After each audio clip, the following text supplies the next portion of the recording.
The heavy oak door clicked shut, severing the connection between the warmth of the house and the biting morning chill outside. I didn't move. I stood rooted to the hardwood floor, watching through the frosted window as the airport taxi idled in the driveway. The exhaust puffed gray clouds into the air, ghosting over the manicured hedges my father loved more than he loved listening to his own children. I watched him lift the last suitcase, Chloe's new rose gold hard shell. It cost more than my first car. He slammed the trunk. He didn't look back. He checked his watch, smoothed his jacket, and got in.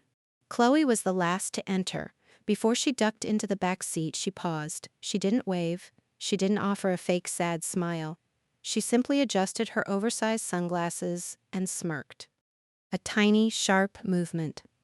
The expression of someone who had won a game I didn't even know we were playing. She slid into the car, the door thudded closed, and just like that, the tires crunched over the gravel, carrying my entire family toward a Roman holiday, while I remained standing in the silence they left behind. The silence wasn't peaceful.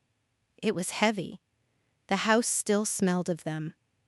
My mother's cloying floral perfume, my father's bitter espresso. It felt like walking through a museum of a life I was adjacent to, but not part of. I turned away and walked into the kitchen. My father's voice echoed in my head. A fresh command from 10 minutes ago. Sarah, don't forget the trash. The truck comes tomorrow. And water the hydrangeas. Don't let them die. Don't let them die. The irony tasted metallic in my mouth.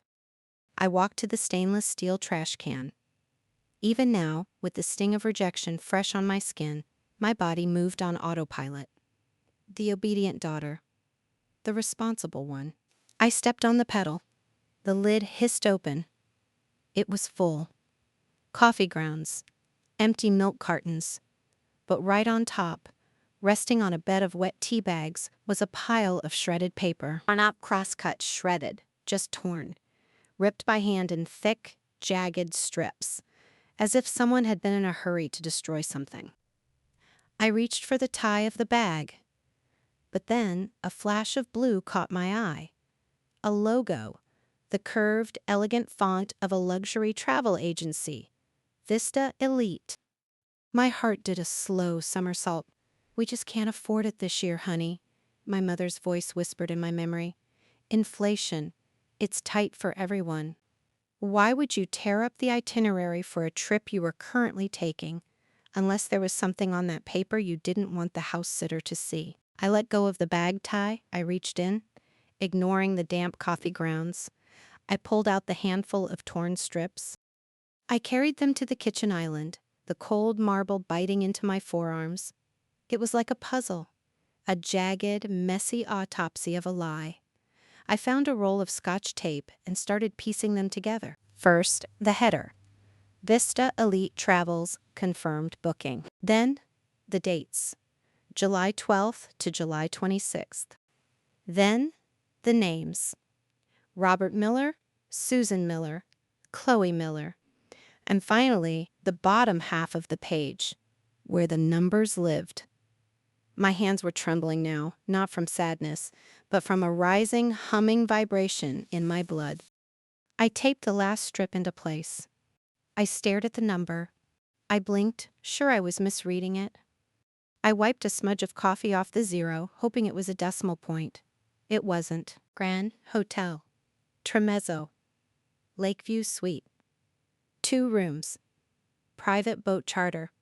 Chef's table experience. Total $28,450. The air left my lungs. $28,000. 3 nights ago, my father looked me in the eye, face full of fake regret, and told me they couldn't stretch the budget for a 4th economy ticket. He made me feel guilty for asking. He made me feel like a burden, a financial leech.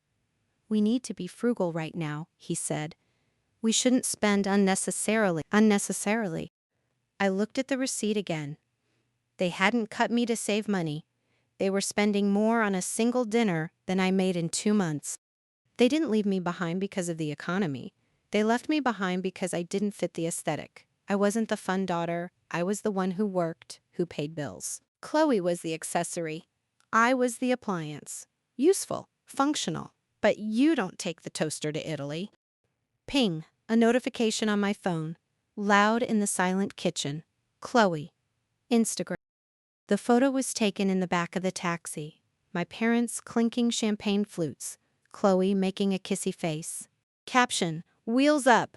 Family time is the best medicine. Blessed Euro summer. I looked from the glowing screen to the taped-up receipt on the counter. The contrast was nauseating. Fake, polished joy versus the expensive, coffee-stained truth. Something inside me snapped.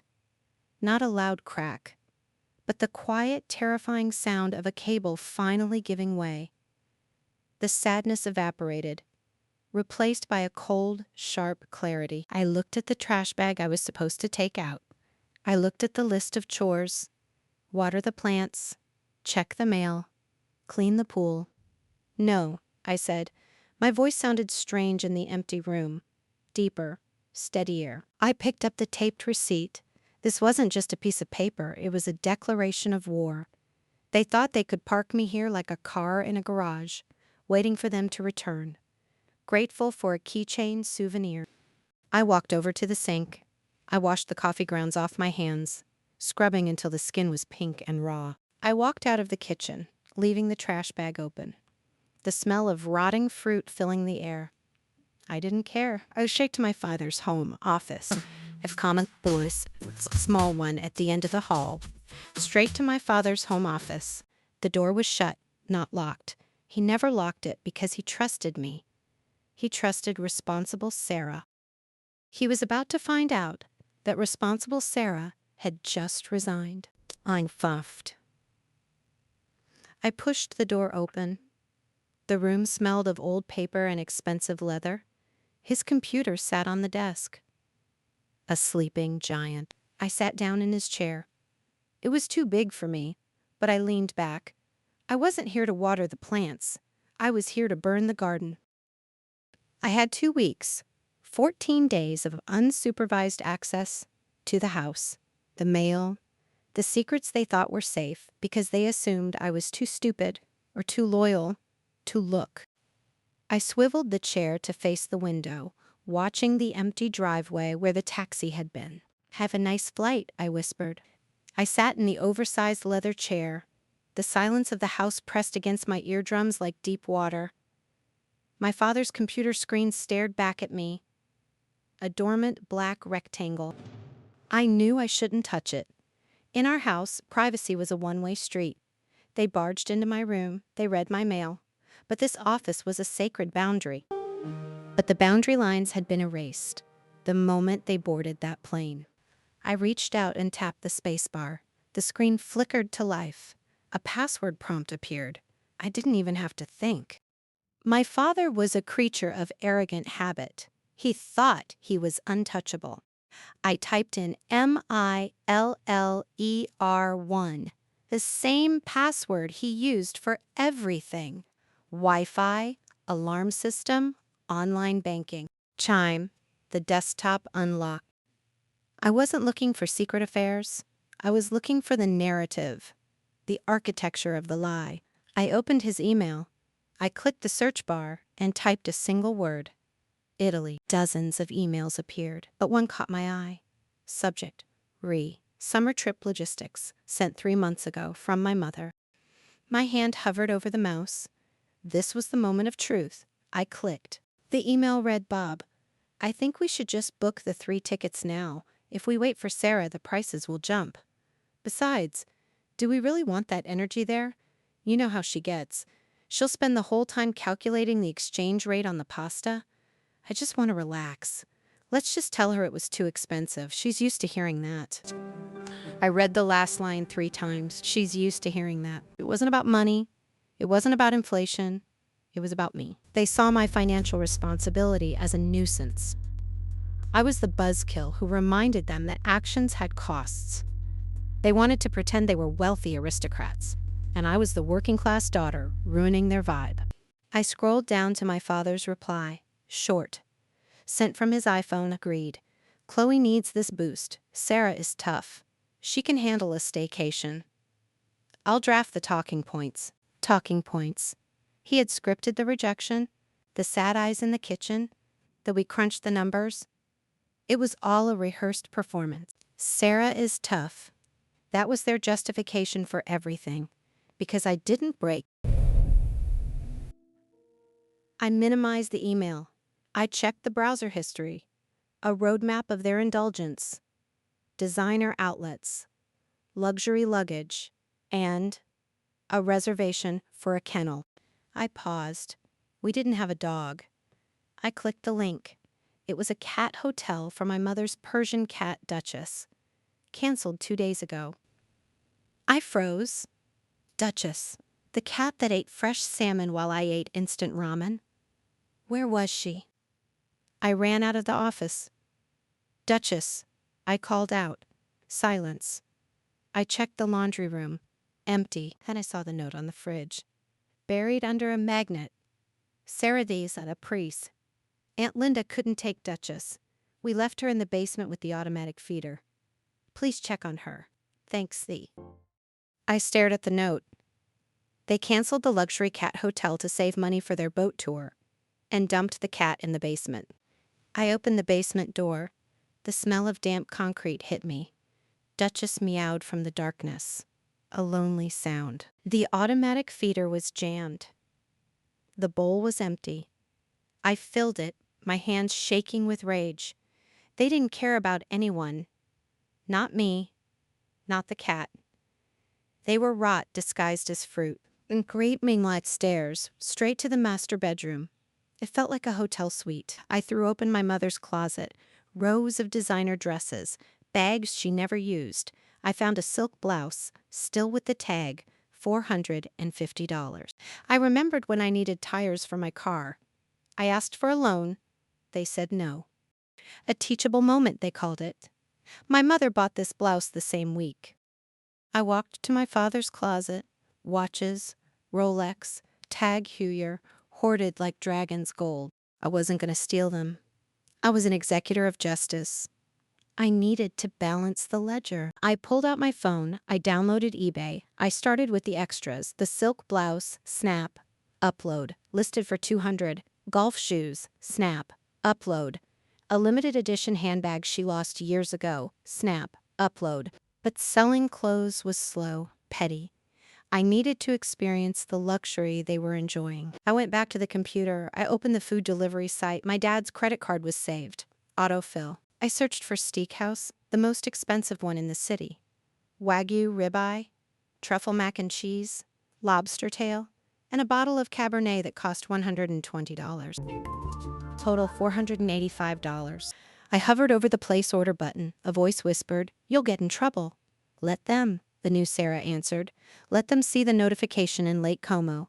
What are they going to do? Fly back?" I clicked place order. Estimated delivery 45 minutes. A thrill shot through me. Electric. Addictive. But as I sat there, waiting for my 5-star meal, I realized this was just the appetizer. I looked at the shredded receipt on the counter. I looked at the open email on the screen. I wasn't just going to sell a few blouses. I was going to sell their reputation. I didn't eat the steak at the kitchen table. That felt too pedestrian. Too much like the help taking a break. I carried the heavy takeout bags into the formal dining room, the room we only used on Thanksgiving. I swept the silk runner off the table, let it wrinkle on the floor.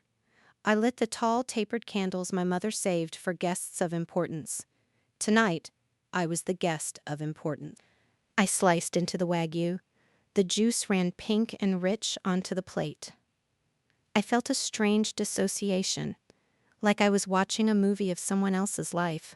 The Sarah who couponed for toothpaste was gone, replaced by this vengeful doppelganger, drinking $120 wine straight from the bottle. The food was incredible, but it tasted like ash, because I was eating it alone. The luxury didn't fill the void. It just highlighted how deep the hole was. Buzz. My phone vibrated on the polished mahogany. A notification from my banking app. Payment received, $200 from Poshmark user. The silk blouse had sold in 20 minutes. I stared at the screen. $200. It would have taken me 2 double shifts at the cafe to earn that. And my mother had let that blouse rot in a closet for 3 years. The injustice didn't make me angry anymore. It made me efficient. I finished the steak, wiped my mouth with a linen napkin, and picked up the bottle of wine. I had work to do. I went back to the office. The sold notification was the validation I needed. I wasn't stealing. I was liquidating assets to cover the cost of my emotional distress. I spent the next 3 hours turning the house into a marketplace. My father's 3rd set of golf clubs, the espresso machine they never used, a box of unopened perfumes. By 2 a.m. my accounts were buzzing. I had made $1,400. But as the wine kicked in, I found myself staring at the computer screen again. The email thread, the talking points. Selling their junk was satisfying, but it was private, a secret rebellion. They would come home, blame me, and I would be the villain again. I couldn't let them control the narrative. I needed a preemptive strike. I opened a new browser window, read it. I created a throwaway account. Username, Left Behind Leper. I started typing, letting the words bleed out. Title, My parents said they couldn't afford a ticket. Then I found the receipt. In the trash. I'm sitting in my parents' house, eating a Wagyu steak I bought with their credit card, while they are flying first class to Italy. They told me it was a lean year. They locked the cat in the basement to save money. Then I found the receipt. $28,000? Am I the asshole for going nuclear? I uploaded a photo of the taped-together receipt and the screenshot of Chloe's business class boarding pass. I hit post. My heart hammered. It was done. It was out there. I stumbled to my room. I didn't sleep in the master bedroom. I slept in my own cramped bed. Under the quilt I bought myself. For the first time in years, I didn't feel heavy. I felt dangerous. I woke up to the sound of my phone blowing up, vibrating like an angry hornet. 3,000 upvotes, 500 comments. My post had exploded. I scrolled through the comments. NTA, this is financial abuse. Change the locks. The cat part broke me. The validation washed over me like a warm wave. Thousands of strangers saw the cruelty my family refused to see. I wasn't crazy. But then I saw a comment that made my blood run cold. Hey OP, that receipt looks like a Vista Elite invoice.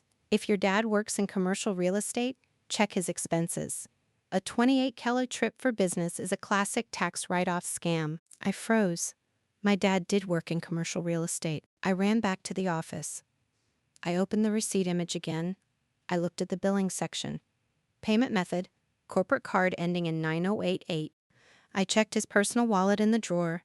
His personal cards ended in 4566 and 1221. I searched his email for receipt. It was billed to Miller & Associates Holdings, Client Development. Client Development. He was writing off a family vacation as a business expense, using company funds to pay for Chloe's spa treatments. That was tax fraud, embezzlement. A slow smile spread across my face. Selling his golf clubs was petty revenge. This was nuclear leverage. I downloaded the invoice. I found the folder labeled Tax Returns 2023. Password protected? Of course. Miller 1. I copied everything to a USB drive. Then my phone rang. Mom, I stared at it. They must have landed. I let it ring. Then Dad. I let it ring. Then a text from Chloe. Answer the phone, weirdo. Dad is freaking out. Did you order $500 of steak? He got the alert. I laughed. A loud belly laugh. He got the alert, checking his banking app in the hotel lobby, red-faced. I typed a reply. Must be fraud. You know how insecure the Wi-Fi is here. Hope you guys are having fun. Weather is great in Chicago. I sent it. Then I turned off my phone. I had a busy day ahead. I had to ship 3 handbags. I had to let Duchess out of the basement. And most importantly, I had to figure out what to do with a USB drive that could send my father to prison. The responsible Sarah would have deleted the files. But the Sarah who found her worth in a trash can? She was just getting started. I walked downstairs, I tied up the trash bag and carried it to the curb. I looked back at the house. It didn't look like a fortress anymore. It looked like a house of cards.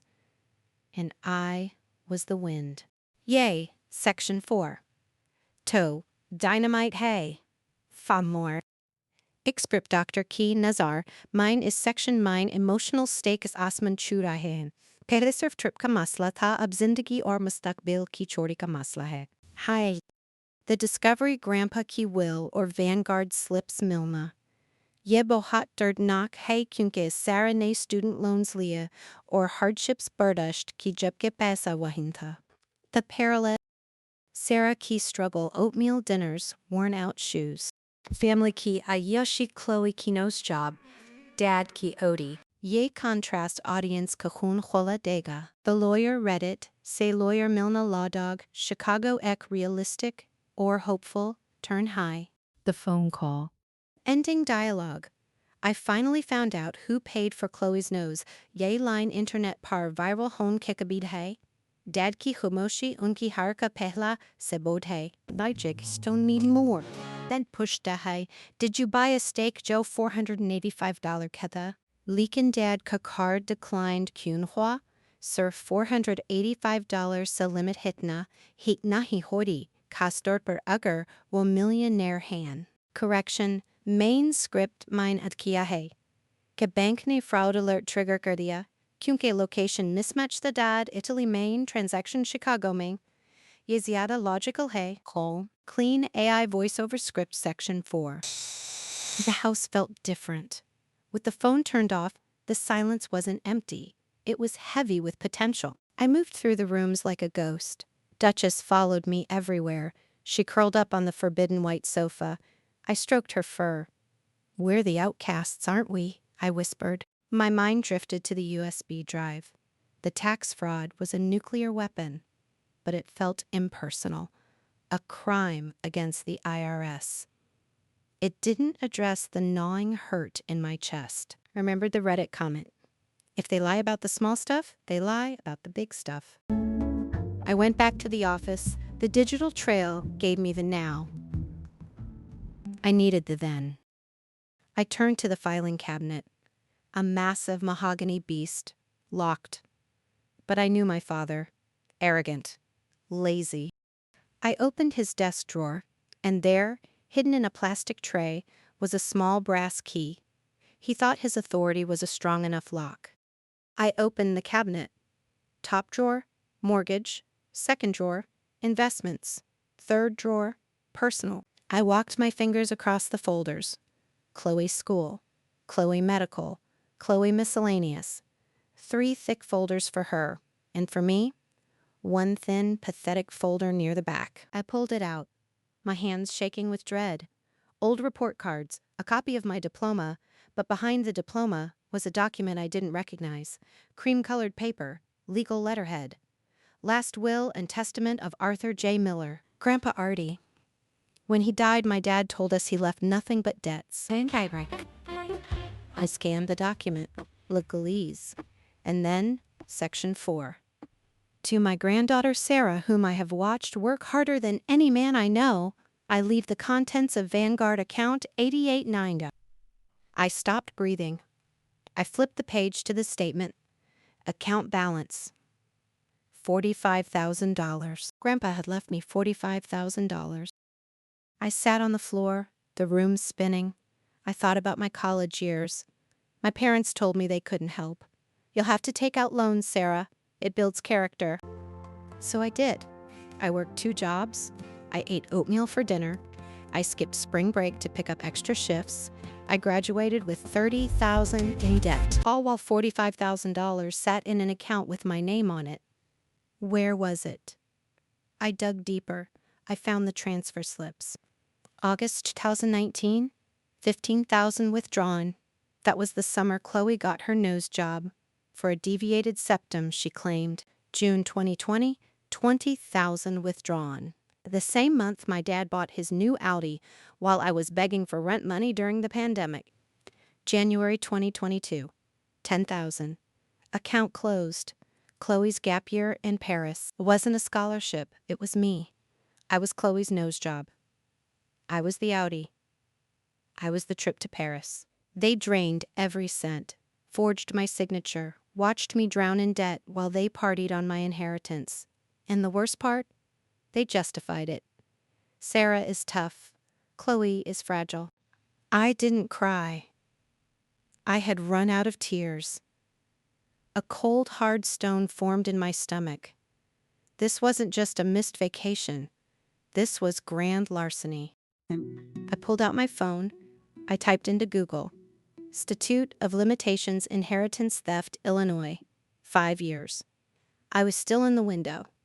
Just barely. I went back to Reddit. My post had crossed 10,000 upvotes. I typed an update. Guys, it's not just the trip. They stole my inheritance. $45,000 left by my grandfather. They spent it on cars and plastic surgery. I hit submit. Immediately a DM popped up. User Law Dog Chicago. I'm a forensic accountant. If they stole a trust fund, you have a RICO case. Do not speak to them. Secure the documents. I'll take this pro bono just to see the look on your dad's face. A lawyer. A real lawyer. I looked at the pile of documents. My father thought he was playing chess with a toddler. He didn't realize the toddler had grown up and set the board on fire. I stood up to scan the papers. Suddenly, the house landline rang. A shrill, piercing sound. Caller ID. International call. They were trying the landline because I blocked their cells. I paused. Part of me wanted to ignore it. But the part fueled by $45,000 of betrayal, she wanted to hear his panic. I picked up the receiver. I didn't speak. Sarah. My father's voice was distorted, furious. What the hell is going on? My card is declined. I'm at the check-in desk and they're saying there's a fraud alert. I smiled. The fraud alert, triggered because his card was used in Chicago while he was in Italy. Answer me! Did you buy a steak? He screamed. I took a deep breath. Hi, Dad, I said. Calm, cheerful. I didn't just buy a steak. I bought a celebratory dinner. Celebratory? For what? Being a thief? No, I said. Looking at the withdrawal slip from 2019, celebrating the fact that I finally found out who paid for Chloe's nose. Silence. A dead, heavy silence spanning the ocean. What did you say? His voice dropped to a whisper. Vanguard account 889 recited. Grandpa Artie, $45,000. I know, Dad. I know everything. The silence on the line stretched thin. My father was breathing hard. I could hear the jagged intake of air across 4,000 miles. Sarah, he started, his voice shifting to a condescending calm. You're upset. That account, it was complicated. We moved the funds to protect them. Protect them, I laughed, dry, humorless. You protected my money by turning it into a nose job for Chloe? You protected it by buying an Audi?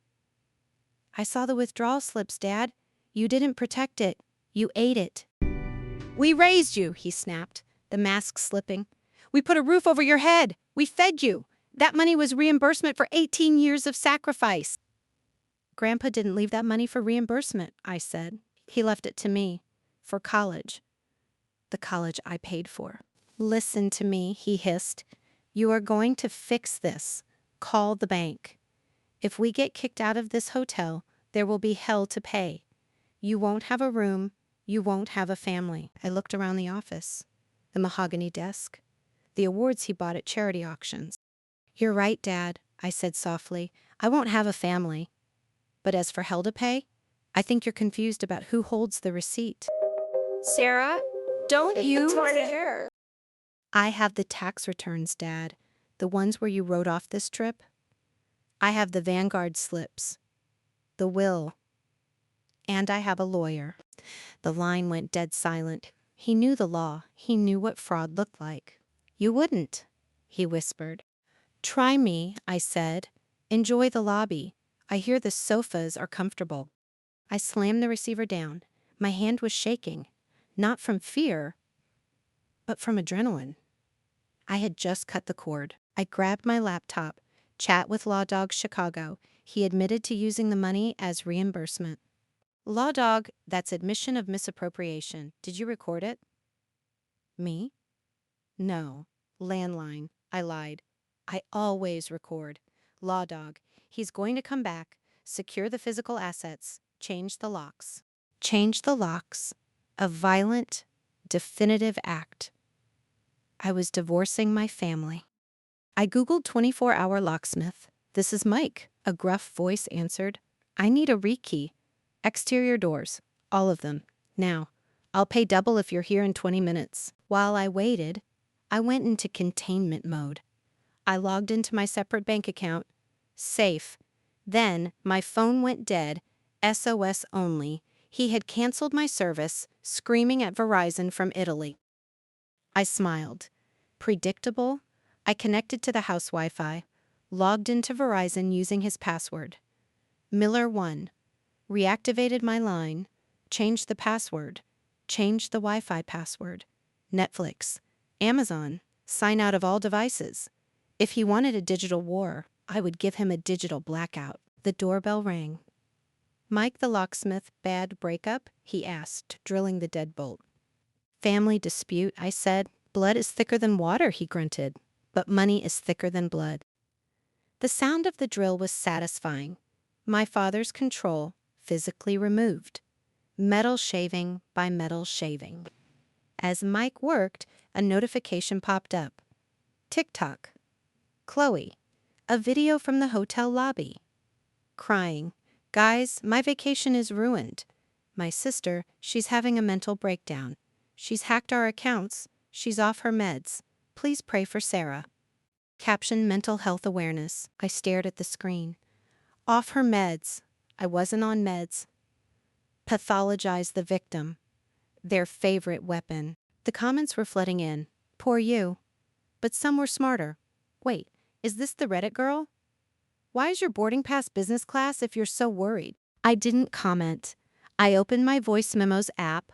I had recorded the call. I lied to the lawyer. I edited the clip. Just his voice. That money was reimbursement for 18 years of sacrifice. We fed you. I created a new account, The Real Sarah Miller, uploaded a black screen with text. My sister says I'm having a breakdown. My dad says he stole my college fund to reimburse himself. You decide. I hit post. Mike walked back in. All done. Nobody's getting in unless they have a key or a battering ram. He handed me the new brass keys. They felt heavy, heavier than the guilt. Thanks, Mike. I locked the deadbolt. Click. I locked the handle. Click. My fortress was secure. Then a shadow fell across the frosted glass. I froze. Who was here? I crept to the peephole. Uncle Dave. My dad's brother. His enabler. He banged on the door. Sarah? Open up. Your dad called me. He said you've lost your mind. My dad had sent in the cavalry. I stared at the door. I looked at the new key in my hand. I didn't open it. Go away, Dave. I shouted. I'm busy watering the hydrangeas.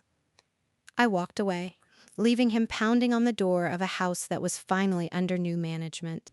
Uncle Dave didn't give up. He pounded on the door for 20 minutes. We just want to talk, he screamed. The universal code for, we want to manipulate you. Eventually, he called my dad. She changed the locks, Bob. I can't get in. A pause. Call the police. For a welfare check? I stiffened. A welfare check. The next step in their playbook. Tell the police I'm suicidal or manic. Get me dragged out in handcuffs. Regain control of the house. I checked the time. 12:15. I had 10 minutes. I ran upstairs, stripped off my sweatpants, put on crisp jeans and a white button-down, pulled my hair into a neat ponytail. I needed to look like the sanest person in the zip code. I went to the kitchen, made fresh coffee, set out a tray with mugs and cookies. I gathered my evidence, proof of residency, the threatening texts. Then I sat in the living room with a book, waiting. 12 minutes later. Blue and red lights. Knock, knock, knock. Police. Welfare check. Showtime. I opened the door calmly. "Good afternoon, officers," I smiled. "Is everything okay?" The older officer blinked. He was expecting a screaming lunatic. Instead, he got a woman ready for a business meeting. "Ma'am, we received a call from a Robert Miller. He claims you are in a severe mental health crisis and off your medication." I widened my eyes, just a fraction. "Oh, goodness," I laughed softly. "I am so sorry. My father is in Italy. We're having a disagreement about family finances." "So you're not in crisis?" the younger officer asked. "No, I'm working from home. I changed the locks because my uncle," I pointed to Dave, "was trying to enter without permission. Given my father's threats, I didn't feel safe." Threats. The older officer's demeanor shifted. He wasn't looking at a patient anymore. He was looking at a victim. "Yes," I said, handing him the printed texts. "If you don't answer, there will be hell to pay. Open the door, or I'll have Dave break it down." The officer frowned. "And the medication," I added gently. "I have never been diagnosed with a mental illness. That is a fabrication." The officer handed the papers back. "You seem perfectly fine to me, ma'am." He turned to Dave. "We'll have a word with him. We'll note in the report that this was a false alarm." "Thank you, officers." I watched them walk down the steps. They spoke to Dave, pointed toward the street. "Leave." It was a dismissal. Dave stormed off. The police drove away. I closed the door, locked it, and slid down to the floor. I had won. They played their trump card, and it backfired. Now I had an official police report stating I was sane. Ping. Notification from TikTok. My audio clip hit 1 million views. Comments. "The dad admitted it. Get him, girl." Then, a text from Law Dog Chicago. "I just got a call from your father's attorney. He wants to know what it will take to stop the social media campaign. He's willing to discuss the trust fund." I stared at the screen. My father was blinking, terrified of the exposure. I typed back, "Tell him there is no discussion. I want the full 45,000 plus interest. I want the 28,000 trip money returned to the company, and I want the deed to the house transferred to me." Hold up. "The house? Sarah, that's bold. He'll never agree. Me, he's in Italy committing tax fraud while the internet listens to him confess. He'll agree, or I upload the tax returns next." Oh, I like your style. Drafting the term sheet, I put the phone down. I walked into the kitchen. I wasn't just surviving anymore, I was conquering. But I knew my dad. He wouldn't go down with a lawyer's phone call. He was a narcissist. When cornered, they don't surrender. They explode. He was coming back, not to negotiate, but to burn it all down. I went to the basement. I found a hammer and a box of long nails. If he wanted to break in, I was going to make sure he had to tear the house apart to do it. They say revenge is a dish best served cold. But watching your own father sign over the deed to his house on the hood of a police car, that isn't just revenge, that is justice. The next 48 hours were the quietest of my life. I slept in the master bedroom, lock secured, hammer under the bed. I installed window alarms, cheap, loud. I knew they were coming. Flight tracker showed landing at 2 p.m. My father hadn't called back. That silence was terrifying. It meant he was done negotiating. He was coming to retake his territory by force. Tuesday, 3:30 p.m. A black SUV turned the corner, then another. They pulled into the driveway. My heart hammered. Fight, I told myself. You already burned the bridge. Now defend the castle. My father stepped out. Wrinkled linen shirt. Face unshaven. Eyes dark with fury. My mother followed, clutching her purse. Chloe dragged herself out, looking like a grounded teenager. I unlocked my phone, hit record on voice memos, texted Law Dog Chicago, "They're here." I heard the heavy clack of his key in the deadbolt. He turned it. It didn't move. He jiggled it, shoved it back in. Nothing. "What the Sarah? Open this goddamn door!" I stayed in the living room, visible but out of reach. He moved to the window. "Open it," he roared, slamming his fist against the glass. "I know you're in there!" I walked to the door, spoke through the wood. "You're not coming in, Bob. Not until we sign the papers." "Papers? I'm not signing anything. This is my house. I pay the mortgage. You are a guest." "Narrations. I'm a resident," I corrected, "and the police know you're threatening me." He stepped back. Neighbors were peeking out. My father hated public scenes. This was killing him. "Sarah," my mother pleaded, "please, we're tired. Just let us in." "We tried talking in the kitchen," I said. "You lied. We tried talking on the phone. You threatened me. The only talking we do now is through lawyers." "Just let us in," my dad shouted. I have the papers, I said, printed on the kitchen table along with the USB drive containing your tax returns. That shut him up. The exhaustion, the humiliation, it was too much. He snapped. He picked up a heavy river rock and smashed it through the living room window. Crash. Glass shattered. The alarm shrieked. A piercing wail. My father reached through the jagged glass. He unlocked the window and shoved it up. "I am going to kill you," he yelled, climbing through. I didn't run. I held up my phone. Recording. "Smile for the jury, Dad," I said. "Breaking and entering. Assault." And looking, I pointed the camera to the street. Here comes the encore. A police cruiser turned the corner. Lights flashing. I had called them the second he picked up the rock. My father froze, one leg over the sill. The realization washed over him like ice water. He wasn't the powerful patriarch. He was a criminal, caught on camera. 10 minutes later, a suburban nightmare. 2 officers talking to my father. My mother crying on the lawn. "He broke the window," I told the officer. "He threatened to kill me." "It's his house," the officer sighed. "But the threat is credible. We can arrest him. Or you guys find a civil solution. But he can't stay here tonight." "I'm not leaving my house," my father shouted. "Then you go to jail, Bob," I said. "Your choice. The video goes to the DA. The tax returns go to the IRS. Or Without the document, you sign this. right now, on the hood of the police car. The agreement. You transfer the deed to a trust. I am the trustee. You get to live here rent-free. But the house is mine. Security for the money you stole." "You want my house?" he whispered. "I bought it," I said. "With my childhood, with my college fund. It's a fair trade." He looked at the officer with the handcuffs. He looked at the neighbors. He looked at me, and he saw a stranger he couldn't beat. Give me the pen. He signed it. His hand shook. My mother witnessed it. The officer witnessed it. "Thank you. I took the papers. You can come in now.